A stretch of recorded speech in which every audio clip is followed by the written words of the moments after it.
시청자 여러분, JTBC 뉴스룸을 시작하겠습니다. 여권이 결국 이태원 참사 특별법에 대해서도 거부권을 행사하는 쪽으로 방향을 굳혔습니다. 국민의힘이 의원총회를 열어 윤석열 대통령에게 거부권 행사를 건의하기로 결정한 겁니다. 야당이 특조위원을 더 많이 추천하는 것 같은 조항 등에 문제가 있다는 이유에서입니다. 이 의원총회 자리에선 김건희 여사와 관련한 발언을 자제해달라는 당 지도부의 주의도 있었는데 수도권 출마 희망자들 사이에선 반발이 터져나오기도 했습니다. 먼저 이태원 참사 특별법 관련 소식부터 하예빈 기자가 보도합니다. 국민의힘은 오늘 의원총회를 열고 이태원 참사 특별법에 대한 제2요구권을 대통령실에 건의하기로 했습니다.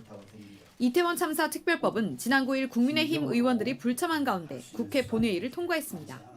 이 법을 공정하게 또 여야 간에 원만하게 이 법이 처리되는 것을 기대하기보다는 대통령의 제2요구권 행사를 유도했다고 판단했습니다.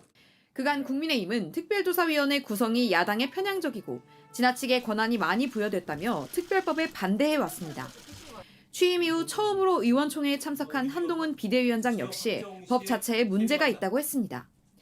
다만 다수 사상자를 낸 참사 관련 법안인데다 반복되는 거부권 행사로 인한 여론 악화 등이 여당으로서 부담인 상황이었습니다.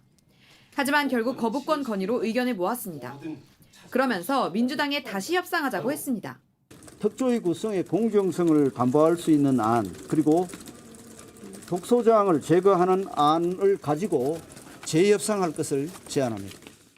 대통령실 관계자는 일단 법안이 정부로 이송되면 입장을 정리하겠다고 했지만 절차에 따라 거부권을 행사할 가능성이 큽니다.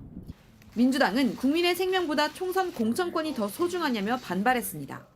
대통령실의 지령에 따라 움직이는 허수아비 여당의 모습이 한심합니다.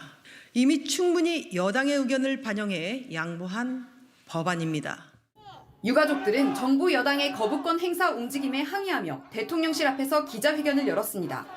한편 이태원 참사 부실 대응 혐의를 수사 중인 검찰은 이르면 내일 김광호 서울경찰청장을 재판에 넘길 예정입니다. JTBC 하예빈입니다.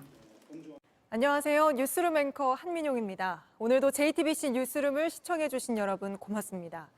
오늘 저녁에도 뉴스의 현장에서 찾아뵙겠습니다.